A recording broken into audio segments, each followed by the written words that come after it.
I was happy when they said to me, let us go into the house of the Lord. Because in the presence of God, there is fullness of joy. And I'm always happy to see handsome and beautiful faces on Sunday. Nothing gives me joy more than that. Turn to your neighbor and tell your neighbor, you make sense to my world. I know somebody doesn't even know what I'm saying. Tell the person, you make sense to my world. I'm happy to know you. I'm happy to know you. Because if I don't know you, I don't know what my life would have looked like. Some people don't believe who they are sitting next to. If the person is telling you with a sense of doubt, come to someone else. Tell the person, I'm so important.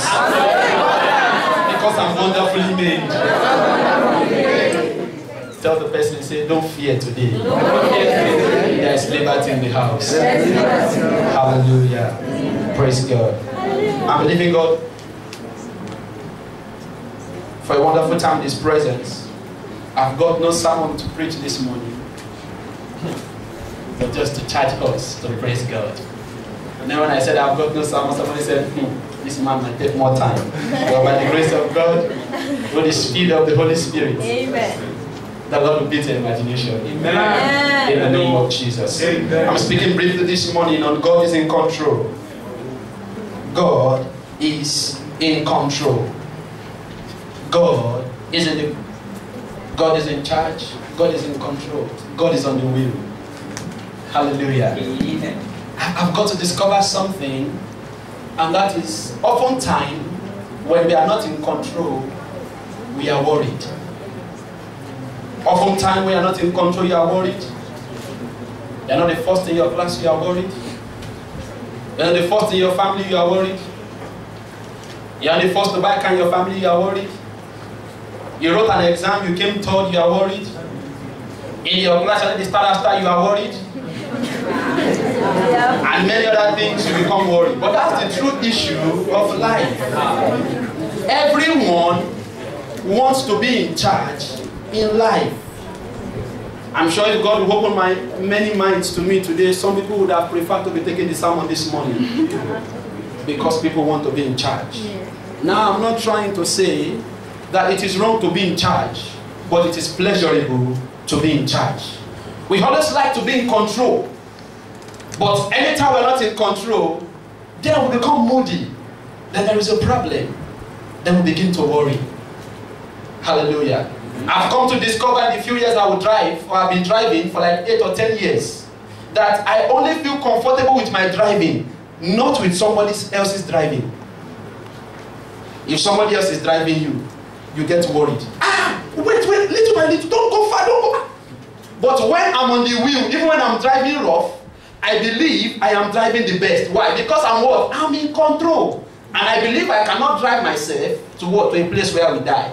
But even if the best driver from Guinness Book of Records is driving me, I still feel uncomfortable. Now I was driving from a place, I was coming, and the man is a professional driver. As I was driving, he was scared. When I overtake, he said, no. He's a Russian. He said, wait. He said, he asked me, how long have you been driving? I said, 10 years. He said, are you sure? I said, yes. He said, when I want to, he said, no, don't overtake. Wait. So we got to a place, I was tired, I drove 500 meters or 400. Then he took the steering from me. He was worse than me. So he got to a turn, he was like, I said, no. I said, wait, you are running too much. I was running 160, he was running 180. I was running 160, he was complaining. Now he's running 180. So I told him, wait.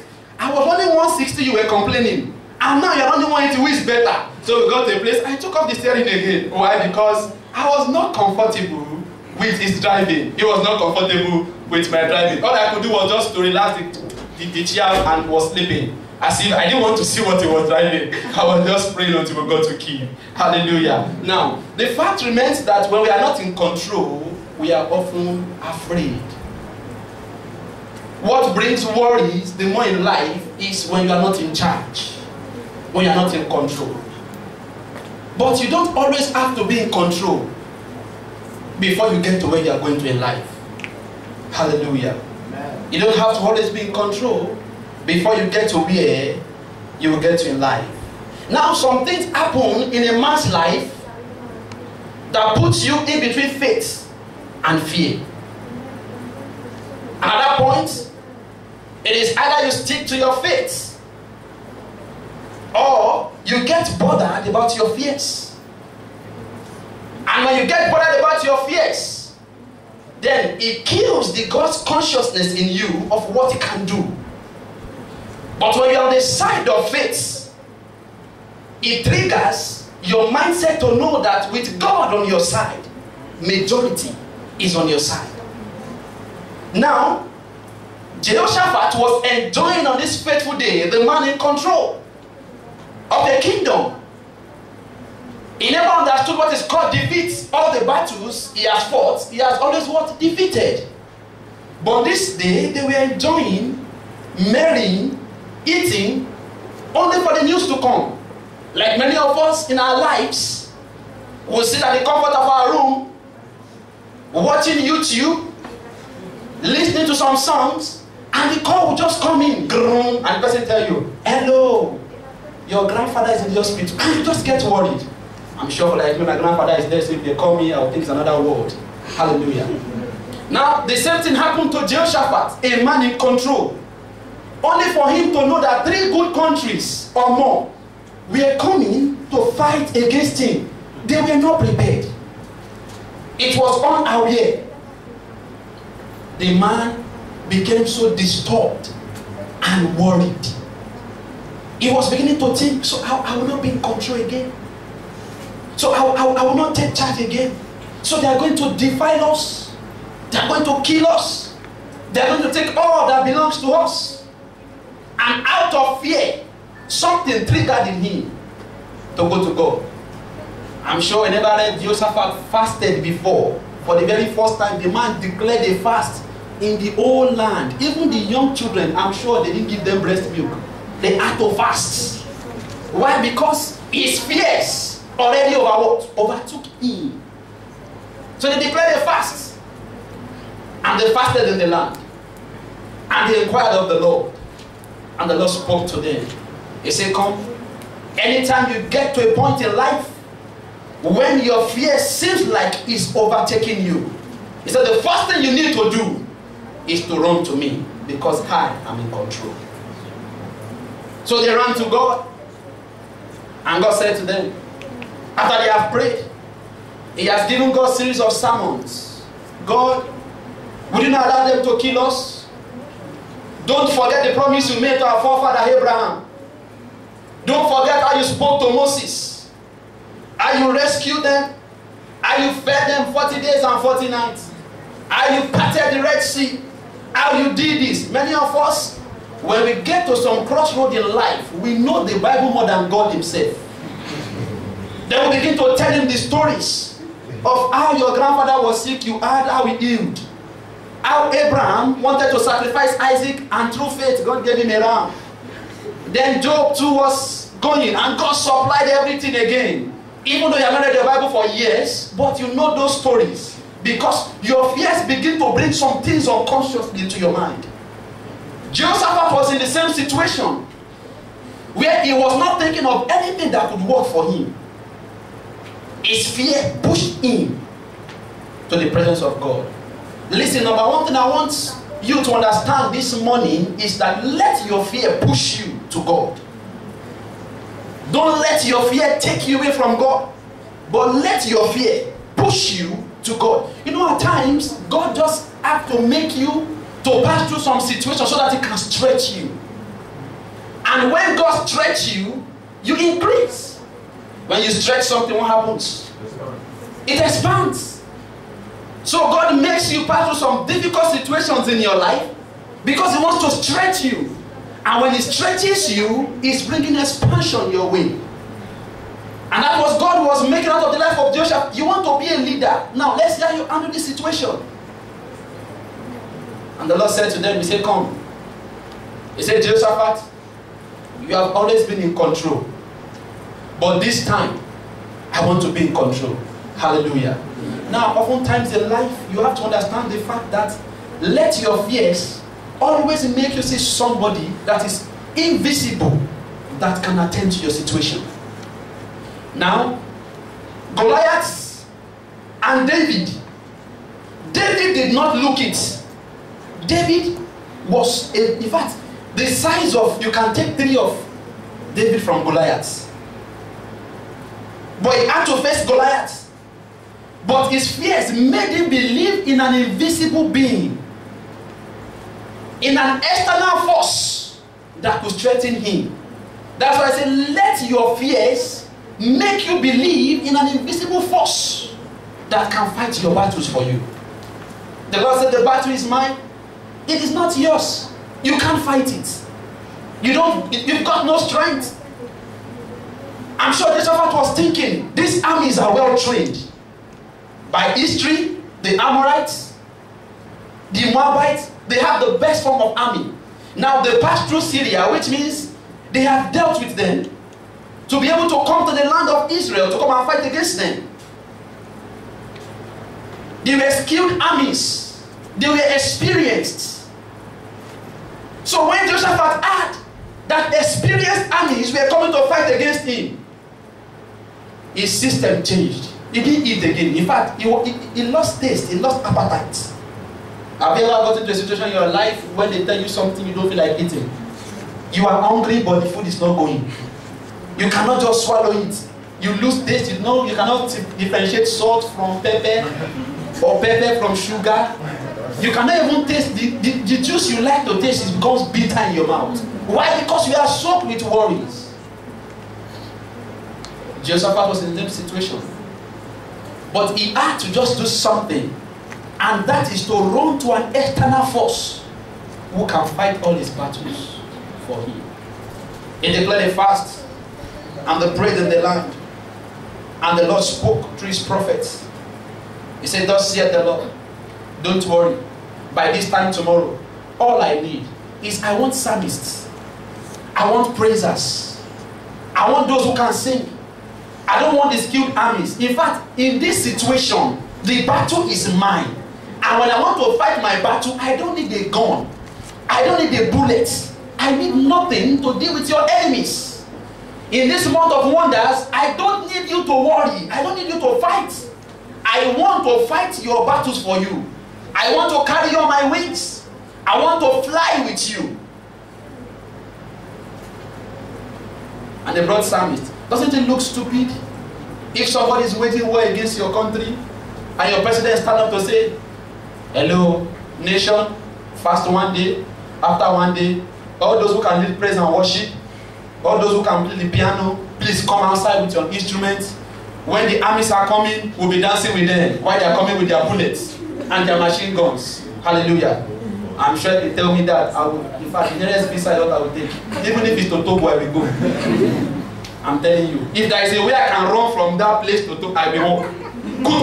I'll be the first person to be at the border. Togo.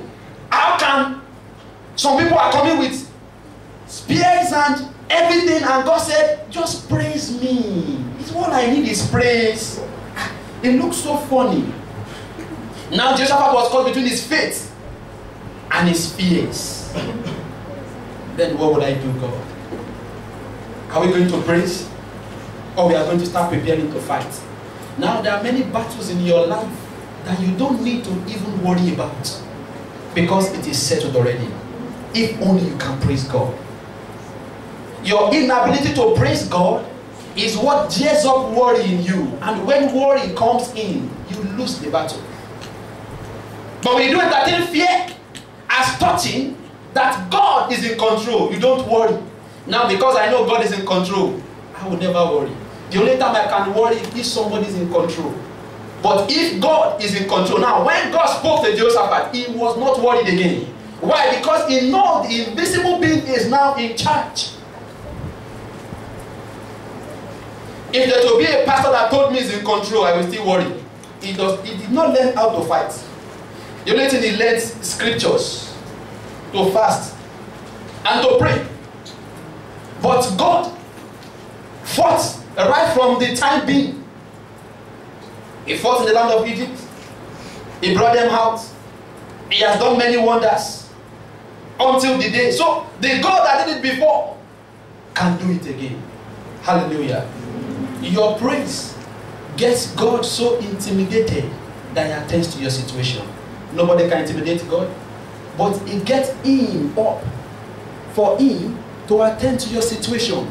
Your lack of gratitude brings you back to grass. It is only your gratitude that takes you from grass to grace. It eradicates your worries and brings instant solutions. There are many things in life you worry about, it doesn't make sense. It doesn't make sense. I need money. You don't work at Central Bank. I need a car. You don't work with Mercedes Benz. I need a house. You are not a contractor. I want to become the president, you're not a politician. I want to become the Central Bank president. You didn't read economics, you read medicine. How is it possible? So many worries in life that doesn't make sense is because you don't know who your God is. The Bible said, they that know their God, they shall be strong. And they will do what? They will do exploits. Let your fear push you to God. Don't let it take you away from God. And when your fears push you from God, God clothes you with the garment of praise. And when you praise God, you propel Him to fight on your behalf. He is a battle planner. He is a master fighter. He is one in a million. With God in my army, me and God alone. Me and God alone is what I need to kill anybody. With God, He is the best sniper of all time. How is it possible for God to carry a sniper and shoot somebody in Nigeria? You don't understand. The person is sleeping and a bullet enters his forehead all the way from Ukraine there. No sniper can do that. So why worry about your enemies when God is in charge?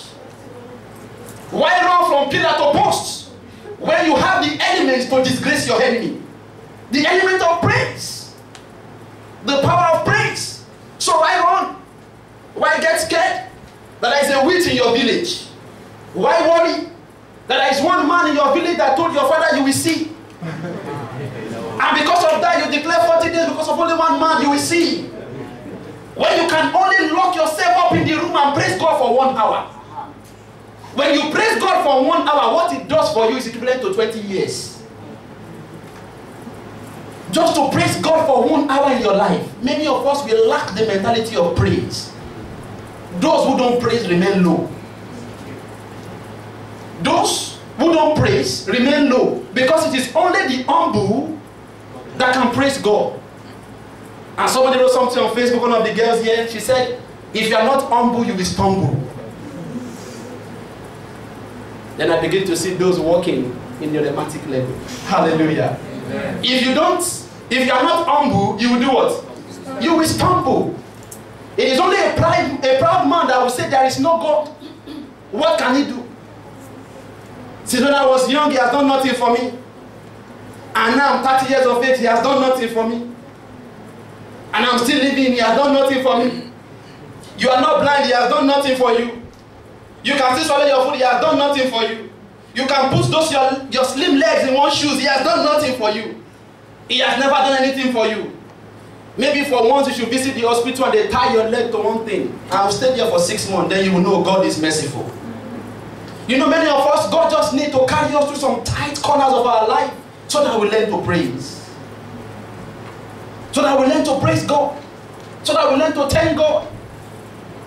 All God needs from you this month is not to worry, but to do what? To be filled with the heart of praise. Is somebody getting ready to praise God? Yes. The deeper you praise God, the deeper your anchor. The deeper you praise God, the deeper your anchor. And the deeper the anchor, the higher you go. So if you cannot praise God, you don't have any anchor over your life. And when there is no anchor, there is no lifting anywhere.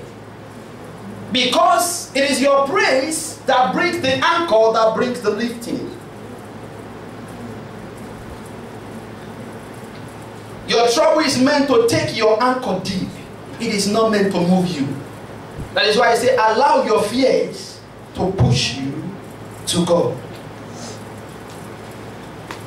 Somebody might ask me, oh, I don't even have a reason to praise God. What about the breath you have in you today? What about that car in your family? Is it by your grace? What about that car you own? What about the good air? What about the good lipsticks you used this morning? Did you manufacture it yourself? Who gave you the money to buy them? What about the good-looking shoes? Who gave the money to buy them? Many people want to wear the shoes, but there is no leg for them to wear. But you have legs, and you could go to the next city and still order for something good. You still tell them this is not fine enough. And you put them on, and you say God is not faithful enough. What about the good hair look?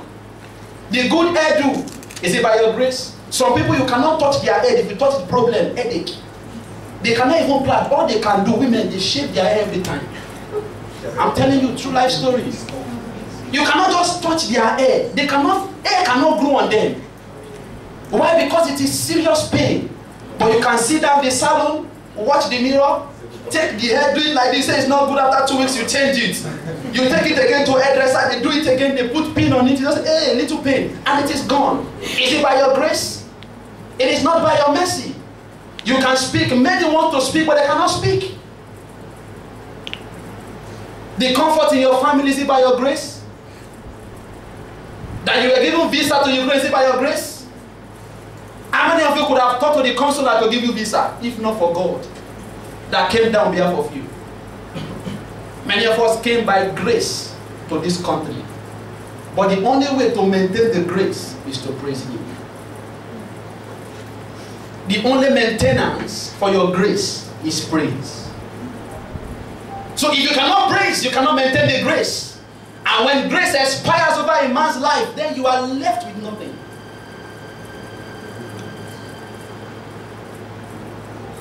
I'm getting done.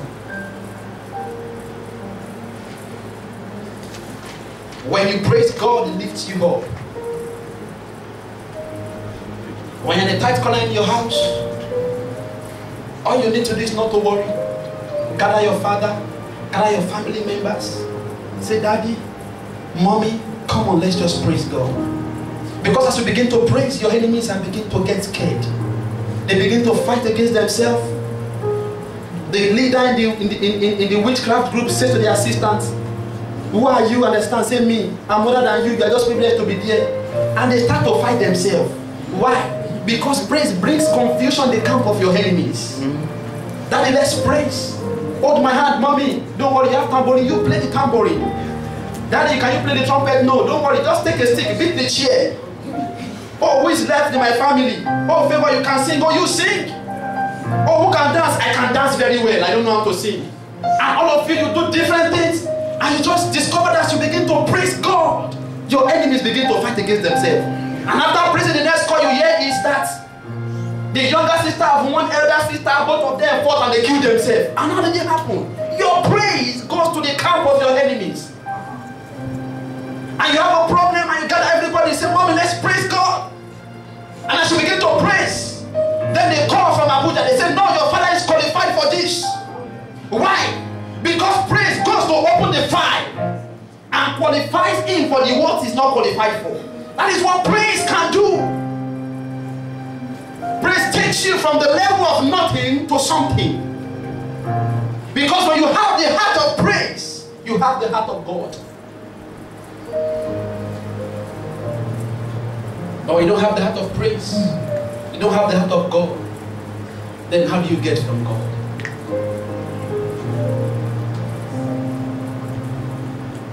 You know, when you praise God, there is an uncommon confidence in your heart.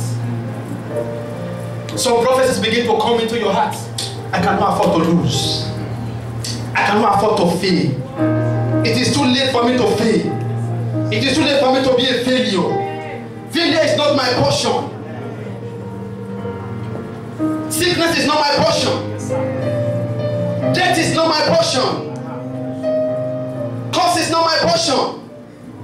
Allegation is not my portion. Error is not my portion.